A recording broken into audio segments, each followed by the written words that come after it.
நாடோடி வாழ்க்கை நடத்தி வந்த பழங்குடியினத்தைச் சேர்ந்த பூம்பு மாட்டுக்காரர் குடும்பம் மாவட்ட ஆட்சியரோட உதவியோட இப்போ தொழில் முனைவோரா மாறியிருக்காங்க.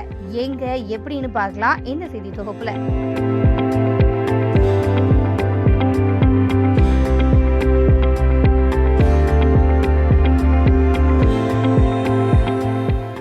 நாகையில வசிக்கிற நாடோடி பழங்குடியின மக்கள் பிழைப்புக்காக பூம்பு மாடுகளை அலங்கரிச்சு பொதுமக்கள்கிட்ட குறி சொல்லி வேடிக்கை காட்டி வாழ்க்கை நடத்திக்கிட்டு வராங்க.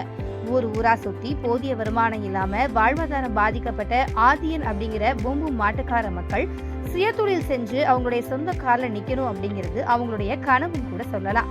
அவங்களுக்கு உறுதுணையா இருந்த வானவில் அப்படிங்கிற அறக்கட்டளை நாகை மாவட்ட ஆட்சியர் ஜானிடாம் வர்கீஸ் கிட்ட சுயதொழில் தொடங்க விருப்பம் செய்ய உதவியிருக்காங்க.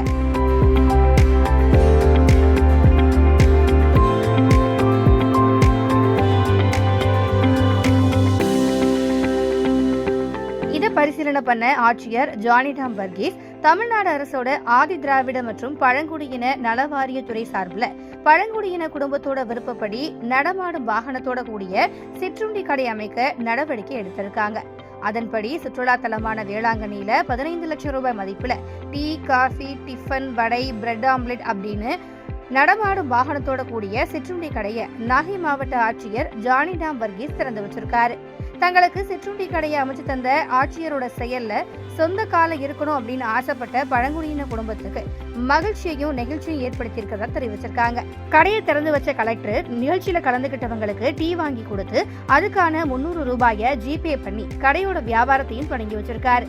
இதே போல வேளாங்கண்ணி பேரூராட்சி தலைவியான டயானா சார்லஸும் புதுசா தொடங்கின நடமாடும் சிற்றுண்டி கடையில சில பொருட்களை வாங்கி அதுக்கான கட்டணத்தையும் வழங்கி தொழில் முன்னேற்றத்திற்கு ஆதியன் மக்களை ஊக்கப்படுத்தி இருக்காரு. சுயதொழில் செஞ்சு சொந்த கால நிக்க எண்ணிய பூம்பு மாட்டுக்கார ஆதியன் மக்களுக்கு 15 லட்சம் ரூபாய் மதிப்புல இலவசமா நடமாடும் வாகனத்துடன் கூடிய சிற்றுண்டி கடையை அமைச்சு கொடுத்த ஆட்சியரோட செயல் அந்த பகுதி மக்களோட வரவேற்பையும் பாராட்டையும் பெற்றிருக்கு.